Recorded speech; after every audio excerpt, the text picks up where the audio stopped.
But Kirk Cousins, let's talk about him. He appeared on the Scoop City podcast with Diana Rossini, Chase Daniel. That's the Athletics' new podcast. And they were talking about, hey, you're a Falcon now. What happened in Minnesota? Why didn't they bring you back? And he says, he was told by the Vikings, if we re-sign you, it's highly unlikely we'll draft another quarterback. Cousins also said that the Vikings only offered him 1-year deals, but ESPN's Kevin Seifert said in a report, I believe it was about 2 weeks ago now. Like 10 days ago. Yeah. Said Kevin O'Connell made Cousins aware that they were drafting a quarterback due to a deep 2024 class, but that Cousins would be the starter in 2024 and possibly longer. So, yeah, Kirk Somebody's Cousins, somebody's got their nose growing. Somebody's lying. Yeah. Do you think Kirk just has an issue with selective hearing? Like, I think Kirk likes to tell his own version of the story. He knows that Kevin O'Connell's not going to probably spill any of the stuff that he's talking about because he's not want to do that. He likes to keep things kind of internal. Same thing, I guess, with Kwesi too. They both like to say, especially ever since that USA Today interview, in 2022, and he just like spilled the beans on everything, and then it was like, oops, can't do that.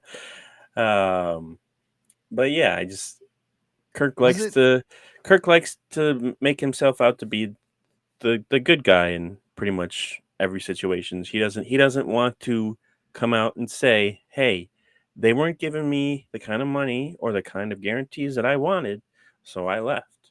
I knew they were going to draft a quarterback, so I left.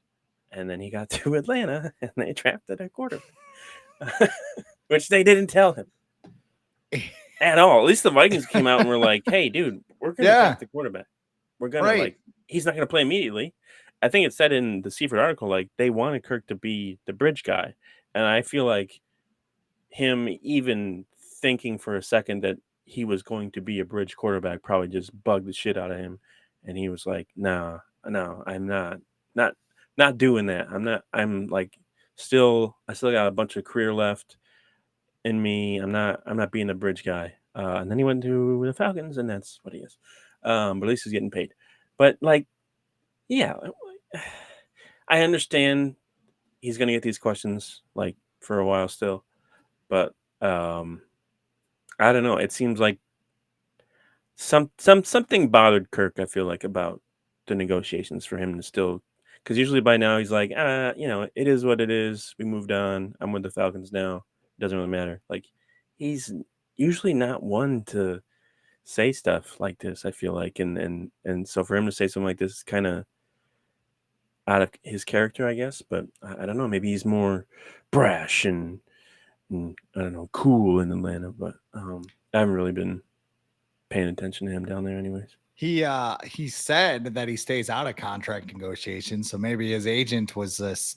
Maybe it's like Freddie Freeman, who's with the Dodgers now, but he's with the Braves, and he's like really wanted to re-sign with the Braves. But the story was that his agent saw the offer the Dodgers were giving him and wanted more money. So he's like, yeah, the Braves don't want you.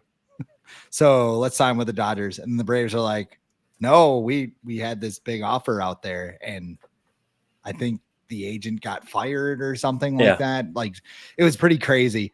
I think you're right when it comes to Kirk wants to be the good guy. He wants to be the hero. He also wants to be loved because he's never felt like he's been wanted at any stop that he wanted, that he's been at. May not be the truth, but goes to Michigan State. He's a 5th string quarterback. Goes to Washington. Jay Gruden's kind of like, well, I guess we'll start you because I don't really like Robert Griffin III.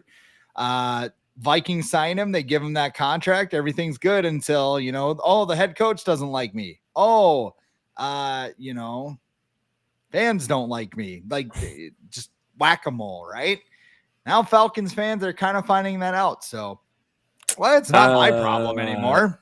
Yeah, they're in the phase 1 of the Kirk Cousins experience. I saw some posts yesterday from Falcons fans who were like, he wasn't with very many good defenses when he was with the Vikings, and then one other person was like, well, he's going to be our MVP and lead us to the Super Bowl. And I'm like, see you guys in 4 years. Okay. see you guys in January. 2 years. 2 years. Yeah.